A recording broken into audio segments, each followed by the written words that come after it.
नमस्ते बच्चों, मैं आपकी सामाजिक अध्ययन विषय की विषय अध्यापिका मनीषा गौतम आज आपको आपकी सामाजिक अध्ययन की पुस्तक का पाठ 19 राष्ट्रीय आंदोलन का भाग 3 पढ़ाने जा रही हूँ। देखिए बच्चों, इससे पहले हमने इसके 2 भाग पढ़ लिए हैं और अब हम इसका तीसरा भाग पढ़ने जा रहे हैं, जिसमें हमने दोनों प्रथम वीडियो में हमने आपको बताया था, जो भी प्रथम वीडियो थी, द्वितीय वीडियो थी, तो हमने आपको उनमें पढ़ाया था कि किस प्रकार से राष्ट्रीय आंदोलन का प्रारंभ हुआ और कौन कौन से राष्ट्रीय आंदोलन के कारण रहे जिस कारण वे राष्ट्रीय आंदोलन हुए और किन लोगों ने इसे बढ़ावा दिया और किन लोगों ने इस राष्ट्रीय आंदोलनों को रोकने का निर्णय लिया। तो ठीक है बच्चों, शुरू करते हैं।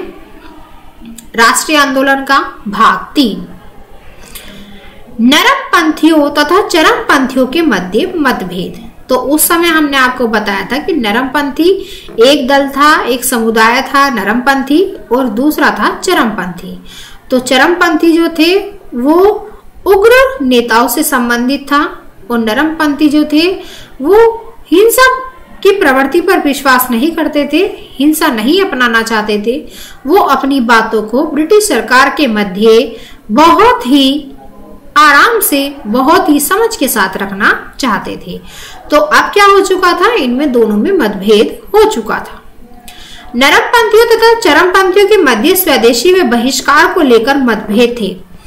चरमपंथी आंदोलनों को ब्रिटिश लोगों के विरुद्ध अपने लक्ष्य की प्राप्ति के लिए उपयोग करना चाहते थे।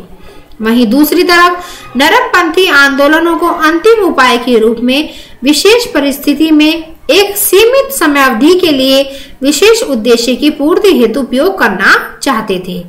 तो नरमपंथी क्या चाहते थे कि जो लोग हैं, जो भारतीय लोग हैं, वो अपनी बात को शालीनता से ब्रिटिश सरकार तक रखें। अब उनका क्या निर्णय होगा यह बाद में तय किया जाएगा, लेकिन अगर आपको अपनी बात रखनी है तो हिंसा से ना रख के अहिंसा की प्रवृत्ति को अपनाएं और अपनी बात को बहुत ही शालीनता से रखें। लेकिन चरमपंथी जो लोग थे, चरमपंथी जो नेता थे, वो इस बात के विरुद्ध थे। अब है बच्चों सूरत का विभाजन। नरमपंथियों तथा चरमपंथियों के मध्य मतभेद बढ़ते जा रहे थे।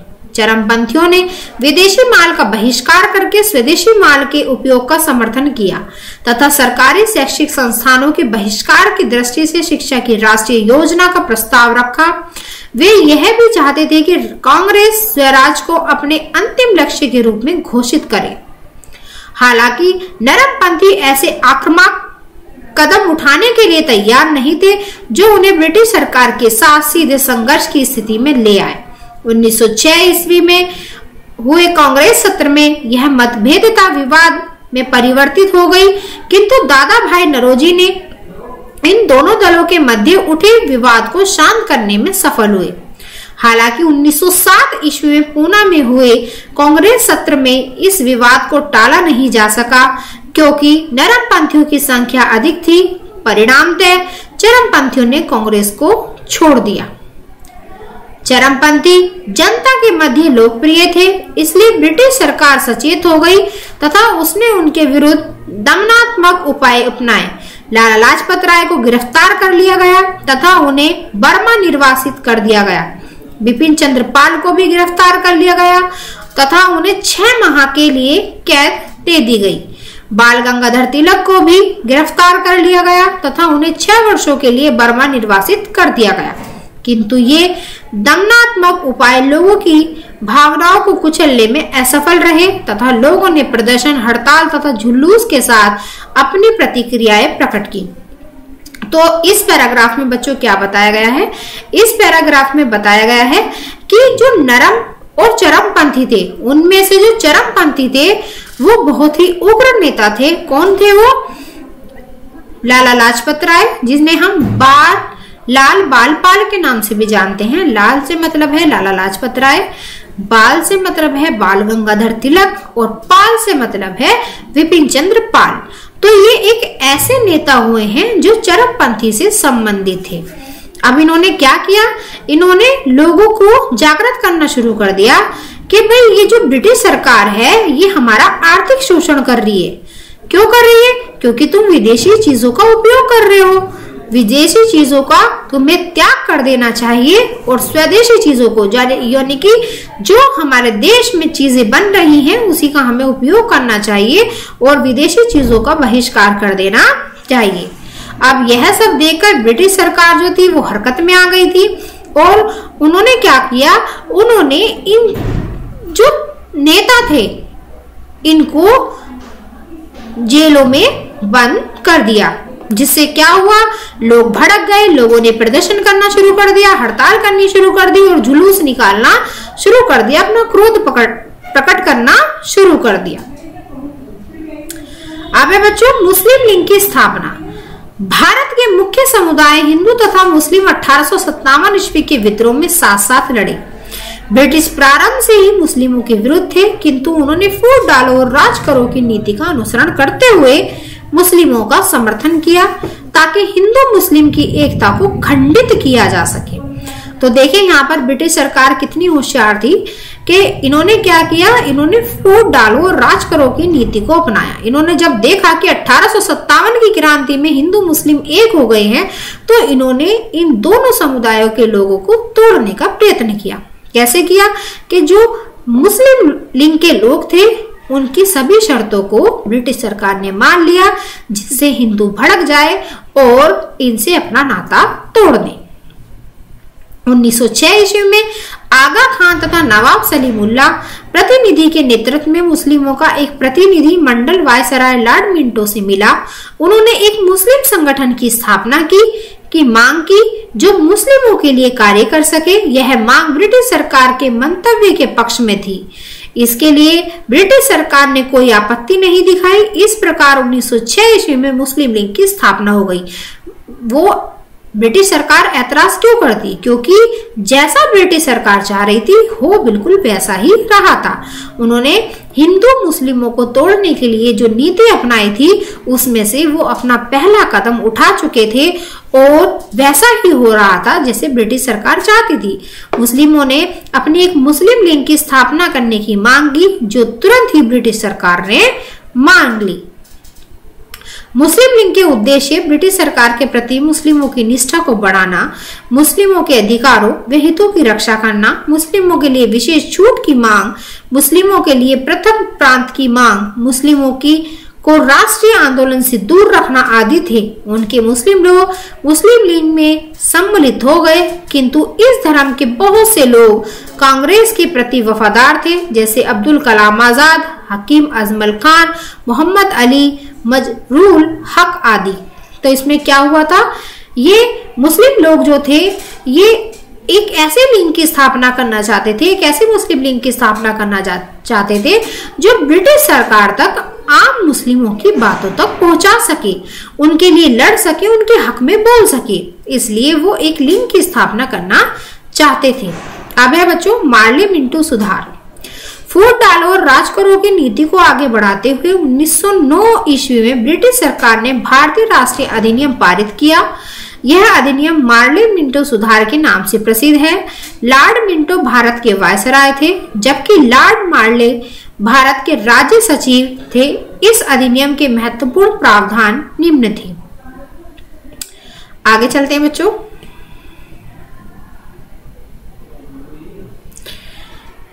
एक भारतीय सदस्य वायसराय की कार्यपालिका परिषद में सम्मिलित किया गया। केंद्रीय विधान परिषद के सदस्यों की संख्या बढ़ाकर 68 कर दी गई, जिसमें से 41 नामांकित तथा 27 चयनित थे। प्रांतीय विधान परिषदों के सदस्यों की संख्या बढ़ा दी गई, जो अब विभिन्न परिषदों में 30 से 50 थे। प्रत्यक्ष अप्रत्यक्ष चुनाव के अंतर्गत अधिकांश सदस्य नामांकित थे। मात्र कुछ स्थानीय सरकारों जैसे नगर पालिका तथा जिला बोर्ड द्वारा चयनित थे। पृथक निर्वाचन क्षेत्र की व्यवस्था प्रारंभ की गई, जिसके द्वारा परिषदों में कुछ सीटें मुस्लिमों के लिए आरक्षित की गई, जो मुस्लिम मतदाताओं द्वारा चुनी जाती थी। इस अधिनियम का मुख्य उद्देश्य नरमपंथियों को संतुष्ट करना, राष्ट्रवादियों को बांटना, दोनों समुदाय में फूट डालना तथा ब्रिटिशों की श्रेष्ठता को व्यवस्थित करना था। इस अधिनियम ने हिंदू मुस्लिम एकता को अधिकाधिक नुकसान पहुंचाया। अब मार्ले मिनटों में क्या हुआ था बच्चों, मुस्लिमों की उस समय सभी मांगों को मान लिया गया, क्योंकि ब्रिटिश सरकार की क्या नीति थी, फूट डालो और राज करो की, जो कि वो सक्षम भी रहे। उन्होंने क्या किया, हिंदुओं की मांगों को नहीं माना और मुस्लिमों की मांगों को मान लिया, जिसमें इन दोनों समुदायों में मतभेद उत्पन्न हो गया, दोनों टुकड़ों में बट गए। अब है बच्चों शाही दरबार। 1911 ईस्वी में शाही दरबार, यह दिल्ली दरबार दिल्ली में आयोजित किया गया, जिसमें ब्रिटिश राजा जॉर्ज पंचम तथा उनकी रानी ने भाग लिया। इस दरबार में की गई दो मुख्य घोषणाएं बंगाल के विभाजन को रद्द करना तथा ब्रिटिश सरकार की राजधानी को कलकत्ता से दिल्ली स्थानांतरित करनी थी। अब है बच्चों राष्ट्रवादी क्रांतिकारी।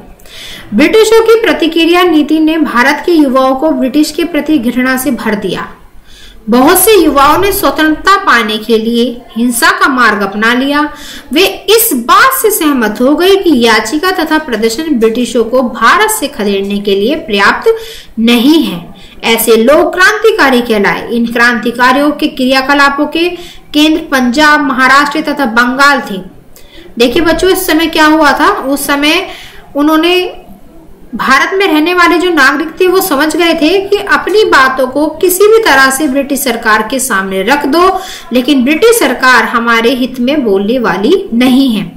और जब उनकी प्रतिक्रिया भारतीयों के प्रति कुछ हुई ही नहीं, तो उस समय क्या हुआ, उस समय जो युवा थे वो भड़क चुके थे और स्वतंत्रता पाने के लिए तत्पर हो चुके। उसके लिए उन्होंने हिंसा का मार्ग तक अपना लिया था और उसके कुछ मुख्य केंद्र यहाँ पर दिए गए हैं, जैसे पंजाब, महाराष्ट्र तथा बंगाल। उनका विचार था कि भारत को स्वतंत्रता एक संगठित हिंसात्मक आंदोलन द्वारा ही मिल सकती है, जिसके लिए वे कुछ विदेशी समर्थन पाना चाहते थे। वे ब्रिटिशों के मन में भय उत्पन्न करना चाहते थे। उन्होंने कुख्यात ब्रिटिश अफसरों को अपनाना निशाना बनाया। तो वो क्या करना चाहते थे भाई, युवा समझ चुके थे कि जब तक हम अपनी हिंसा की प्रवृत्ति को नहीं अपनाएंगे तब तक हम ब्रिटिशों से अपने देश को आजाद नहीं करा सकते। इसलिए उन्होंने आंदोलन शुरू कर दिए और ब्रिटिश अफसर जो थे, मुख्य अफसर जो थे, उन्हें अपना निशाना बनाना शुरू कर दिया। अप्रैल 1908 ईस्वी में बिहार के मुजफ्फरपुर के न्यायाधीश किंग्सफोर्ड की हत्या करने का प्रयास किया गया, लेकिन वह बच गया। इस घटना के लिए खुदीराम बोस तथा प्रफुल्ल चाकी को दोषी ठहराया गया। प्रफुल्ल चाकी ने आत्महत्या कर ली, जबकि खुदीराम बोस को फांसी पर चढ़ा दिया गया। 1912 ईस्वी में लॉर्ड हार्डिंग पर एक बम फेंका गया जब वह दिल्ली के चांदनी चौक से गुजर रहा था। वह भी बच निकला, लेकिन चारों क्रांतिकारियों को इस घटना का दोषी ठहराते हुए फांसी की सजा दे दी गई। इससे स्पष्ट होता है कि ब्रिटिश सरकार क्रांतिकारियों के प्रति कितनी क्रूर थी। तो उन्होंने क्या किया, उन्होंने क्रांतिकारियों को जेल में डालना शुरू कर दिया और उन्हें फांसी की सजा सुनानी शुरू कर दी, जिससे वह भारतीयों की शक्ति को तोड़ सके। बहुत से क्रांतिकारी अन्य देशों जैसे संयुक्त राज्य अमेरिका, जर्मनी, इंडोचीन, सिंगापुर, मध्य पूर्वी आदि में सक्रिय थे। उनमें कुछ मुख्य क्रांतिकारी वीडी सावरकर, लाला हरदयाल, मदन लाल डींगरा, मैडम भीकाजी कामा, रास बिहारी बोस आदि थे। तो ये कौन थे? ये स्वतंत्रता सेनानी थे जिनका आप नाम पढ़ रहे हैं। अब आती है बात बच्चों गदर पार्टी की। संयुक्त राज्य अमेरिका व कनाडा में क्रियाशील रहने वाले क्रांतिकारियों ने गदर पार्टी की स्थापना की। इनमें सम्मिलित क्रांतिकारी लाला हरदयाल, भाई परमानंद, मोहम्मद बरकतुल्ला, सोहन सिंह भकाना आदि थे। इन नेताओं ने सशस्त्र विरोध करने का निश्चय किया। इन्होंने धन एकत्रित करके हथियार व गोला बारूद खरीदे। इन्होंने 1915 ईस्वी में अनेक स्वयंसेवकों को भारत भेजा। हालांकि ब्रिटिशों को इस योजना का पता चल गया, जिसके परिणाम स्वरूप बहुत से स्वयंसेवकों को पकड़ लिया गया तथा उनकी हत्या भी कर दी गई।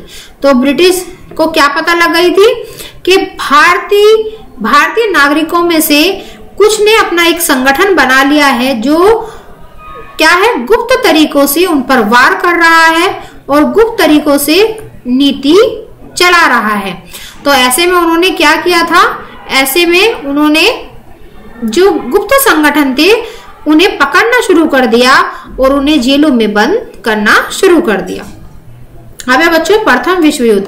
प्रथम विश्व युद्ध 1914 ईस्वी से 1918 ईस्वी के मध्य लड़ा गया। ब्रिटेन ने भारत को युद्ध के एक पक्ष के रूप में घोषित कर दिया। कांग्रेस ने यह सोचकर ब्रिटिश की युद्ध में सहयोग देने का विचार किया कि उनके बदले में ब्रिटिश सरकार भारत को स्वयं शासन का अवसर प्रदान करेगी। अतः भारतीय राष्ट्रीय आंदोलन तीव्र हो गया। विश्व युद्ध के पश्चात ब्रिटिशों ने अपने पूर्व किए वायदे को पूरा नहीं किया, जिससे भारतीय राजनीति परिदृश्य में एक बड़ा परिवर्तन आया। युद्ध में हुए अत्यधिक व्यय के कारण आयकर में वृद्धि कर दी गई। युद्ध के कारण वस्तुओं का अभाव हो गया तथा उनके दामों में बढ़ोतरी हो गई। भारतीय सैनिक स्वतंत्रता के एक नए विचार के साथ युद्ध से वापस आए, जबकि 1917 ईस्वी में रूस में हुए समाजवादी संकल्प की खबर ने भारतीयों को ब्रिटिशों के विरुद्ध जंग जारी रखने के लिए अधिक प्रेरित किया। तो देखिए बच्चों, जब कभी भी किसी भी देश में युद्ध छिड़ता है तो वहां की स्थिति जो होती है वो बहुत ही गंभीर हो जाती है। यही हुआ था हमारे भारत के साथ भी कि जब युद्ध छिड़े तो आम जनता, आम जो लोग थे वो परेशान हो गए। कितनी दिक्कतों और कितनी समस्याओं का सामना उन्हें अपने जीवन काल में उस समय करना पड़ा। ये कितनी समस्या का समय था उनके लिए, ये तो वही लोग जान सकते थे। लखनऊ समझौता 1916। 1916 ईस्वी में कांग्रेस तथा मुस्लिम लीग के मध्य एक समझौता हुआ, जिस पर दोनों ने हस्ताक्षर किए। यह समझौता लखनऊ समझौता के नाम से जाना जाता है। इस समझौते में कांग्रेस ने मुस्लिम लीग के अध्यक्ष मोहम्मद अली जिन्ना की बड़ी मांगों को स्वीकार कर लिया। कांग्रेस ने विधान परिषदों में मुस्लिमों ने पृथक प्रतिनिधित्व की मांग को भी स्वीकार कर लिया। 1916 ईस्वी की अन्य महत्वपूर्ण घटना यह है कि लखनऊ में हुए कांग्रेस सत्र में नरमपंथी तथा चरमपंथी नेताओं ने अपने मध्य के मतभेदों को समाप्त कर दिया। तो उस समय जो नरमपंथी नेताओं के बीच और चरमपंथी नेताओं के बीच जो विवाद हो रहा था वो 1916 में जाकर समाप्त हो गया और मोहम्मद अली जिन्ना जो थे उनकी सभी शर्तों को मान लिया गया। और आगे पढ़ते हैं बच्चों, होम रूल लीग। 1916 ईस्वी में कुछ नेताओं ने स्वयं शासन के लिए आंदोलन करने का निश्चय किया। इसी समय प्रथम विश्व युद्ध चल रहा था। अतः एनी बेसेंट तथा बाल गंगाधर तिलक के नेतृत्व में दो होम रूल लीग की स्थापना हुई, लेकिन बाद में ये दोनों संयुक्त हो गए। इन लीगों ने भारत में स्वयं शासन की मांग की। एनी बेसेंट ने नरमपंथी तथा चरमपंथी को एक साथ लाने का प्रयास किया, इसमें वह सफल भी हुई। 1916 ईस्वी में वह कांग्रेस की अध्यक्ष बनी। इस समय चरमपंथी शक्तिशाली हो गए। अतः 1917 ईस्वी में कांग्रेस ने स्वयं शासन की घोषणा की। इस पर नरमपंथियों ने कांग्रेस को छोड़ दिया और उन्होंने इंडियन लिबरल फेडरेशन नामक एक नए संगठन की स्थापना की, किंतु यह संगठन भारतीय राजनीति में कोई प्रभाव नहीं दिखा सका। तो इसमें क्या था बच्चों, इसमें कुछ समुदाय ऐसे थे जिन्होंने स्वयं शासन की मांग की थी और इसी से क्या हुआ था, एनी बेसेंट ने नरमपंथी तथा चरमपंथी को एक साथ लाने का प्रयास भी 1916 में किया था, जो कांग्रेस की अध्यक्ष बनी थी। इसमें जो चरमपंथी थे वो बहुत शक्तिशाली हो चुके थे और कांग्रेस ने स्वयं शासन की घोषणा 1917 में भी कर दी थी। नरमपंथियों ने यह देखते हुए कांग्रेस को छोड़ दिया और उन्होंने इंडियन लिबरल फेडरेशन नामक एक संगठन की स्थापना की, लेकिन यह अपना कोई ज्यादा प्रभाव नहीं दिखा सका। अब है बच्चों मॉन्टेग्यू चेम्सफोर्ड सुधार 1919। 1917 ईस्वी में हुए प्रथम विश्व युद्ध ने ब्रिटिशों को अत्यधिक क्षति पहुंचाई। इसके साथ ही भारत में उनके शासन को राष्ट्रीय आंदोलनों द्वारा क्षति पहुंचाई गई। अतः भारतीयों को संतुष्ट करने के लिए मॉन्टेग्यू ने कॉमन हाउस, ब्रिटिश संसद का निचला सदन में एक घोषणा की कि प्रशासन की प्रत्येक शाखा में भारतीयों की भागीदारी में बढ़ोतरी की जाए तथा धीरे धीरे स्वशासन संस्थाओं का प्रारंभ किया जाएगा। हालांकि 1918 ईस्वी में विश्व युद्ध समाप्त होने पर ब्रिटिश सरकार ने ऐसा कोई कार्य नहीं किया। भारतीयों को शांत करने के लिए विदेशी सरकार ने भारत सरकार अधिनियम 1919 पारित किया, जो मॉन्टेग्यू चेम्सफोर्ड सुधार के नाम से प्रसिद्ध हुआ। इस अधिनियम ने अन्य समुदायों जैसे एंग्लो भारतीयों, सिखों आदि के लिए पृथक निर्वाचन क्षेत्र का प्रारंभ किया। तो ब्रिटिशों ने क्या किया था बच्चों? भारत सरकार अधिनियम पारित कर दिया। किसके लिए? भारतीयों को शांत करने के लिए, यानी कि भारतीयों की जो मांगे थी उसको एक आश्वासन सा दे दिया था कि तुम्हारी सभी मांगों को माना जाएगा, लेकिन समय के अनुसार। ठीक है बच्चों, तो आज हमारा यह भाग भी यहीं समाप्त होता है। ठीक है बच्चों, तो अगली वीडियो में हम इससे अगला भाग आपको पढ़ाएंगे। यह वीडियो हमारा यहीं समाप्त होता है। धन्यवाद।